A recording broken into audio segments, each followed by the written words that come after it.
اسی پر مزید بات کرنے کے لیے میں جوائن کیا ہے سینئر تجزیہ کار نجم علی خان صاحب نے۔ نجم صاحب، آپ نے فیصلہ سنا، کیا کہیں گے آپ اس بڑے فیصلے پر؟ دیکھیں جی، یہ جو سپریم کورٹ آف پاکستان کا فیصلہ ہے وہ تمام فریقین کے لیے، چاہے وہ وفاقی حکومت ہو، صوبائی حکومت ہو، پولیٹیکل پارٹیز ہوں، ان تمام کے لیے بائنڈنگ ہے، ان کو ماننا لازم ہے۔ لیکن دیکھنے کی چیز یہ ہے کہ جو فیصلہ ہمارے پاس اس وقت موجود ہے، اس میں کیا تمام آئینی اور قانونی تقاضے جو تھے، کیا وفاقی حکومت، اس کے وکیل یا مسلم لیگ نون یا پی ڈی ایم، ان کے جو وزراء تھے، ان کے جو وکلا تھے، ان کے جو موقف بیان کرنے والے تھے، وہ اپنا موقف ثابت کرنے میں کامیاب ہوئے؟ تو اس کا جواب نہیں۔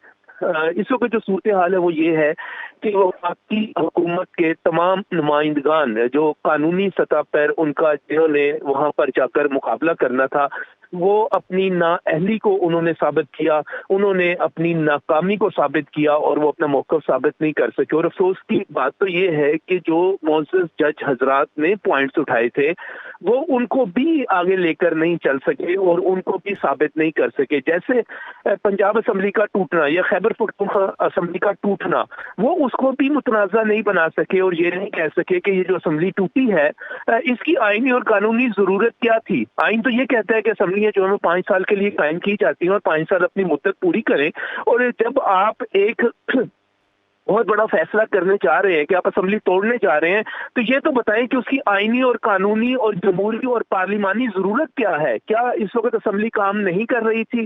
کیا اس وقت حکومت قائم نہیں تھی؟ کیا کوئی آئینی بحران تھا؟ کوئی مشکل تھی؟ وہ اس سوال کو بھی لے کر آگے نہیں چل سکے۔ اس کے بعد جو پریکٹیکل پرابلمز ہیں ان کے اوپر بھی بات نہیں کی جا سکی۔ میں اب پھر کہتا ہوں کہ جب آپ انتخابات کی بات کر رہے ہیں اور صدر مملکت کی طرف سے 9 اپریل کی تاریخ دی گئی ہے، تو کتنی عجیب بات ہے کہ ہمارے پاس اس وقت سیکیورٹی کے لیے پاک فوج موجود نہیں ہے، کیونکہ جو پاک فوج ہے وہ سیکیورٹی کے آپریشنز میں مصروف ہے اور اس کے ساتھ ساتھ مردم شماری ہو رہی ہے۔ اور جب ہم مردم شماری کو دیکھتے ہیں تو وہ سب سے بڑی فورس جس نے الیکشن کروانے ہیں، یعنی کہ ہمارے اساتذہ، وہ تمام کے تمام اپریل کے مہینے میں مردم شماری میں مصروف ہوں گے۔ اب مردم شماری جو ہے پہلے سے طے شدہ ہے، آپ کیا مردم شماری کو پینڈنگ کریں گے کیونکہ اس کی بنیاد پر اگلے الیکشن ہونے ہیں؟ کیا آپ اس کو آگے لے جا سکتے ہیں؟ آپ اس کو بھی آگے نہیں لے جا سکتے۔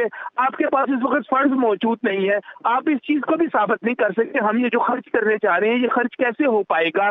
آپ اس چیز کو بھی نہیں ڈسکس کر سکتے کہ جب معزز عدالتیں یہ حکم جاری کر رہی ہیں کہ یہاں پر الیکشن جو ہے ہونے چاہیے، تو لیکن اس کے ساتھ ہی لاہور ہائی کورٹ جو ہے وہ کہہ رہی ہے کہ ہمارے پاس اس وقت 13.25 لاکھ مقدمات پینڈنگ ہیں، ہم آروز نہیں دے سکتے۔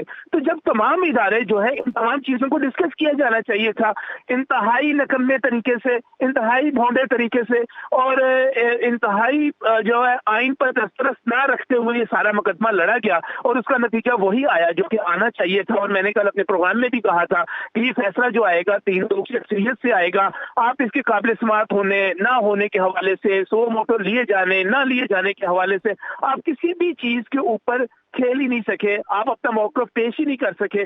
میرا خیال ہے کہ وزیر اعظم کو اپنی تمام قانونی ٹیم کو فوری طور پر فارغ کر دینا چاہیے اور ایک ایسی ٹیم بنانی چاہیے جس کے پاس سسٹم ہو۔ اس کے بعد آپ دیکھیے پنجاب اسمبلی جب تحلیل ہوئی، پنجاب اسمبلی کی تحلیل کے بعد کسی نے اس کو کسی عدالت میں نہیں کیا، یہ عدالت میں لے کر ہی نہیں گئے کہ بھائی اس کی ضرورت کیا تھی تحلیل کرنے کی۔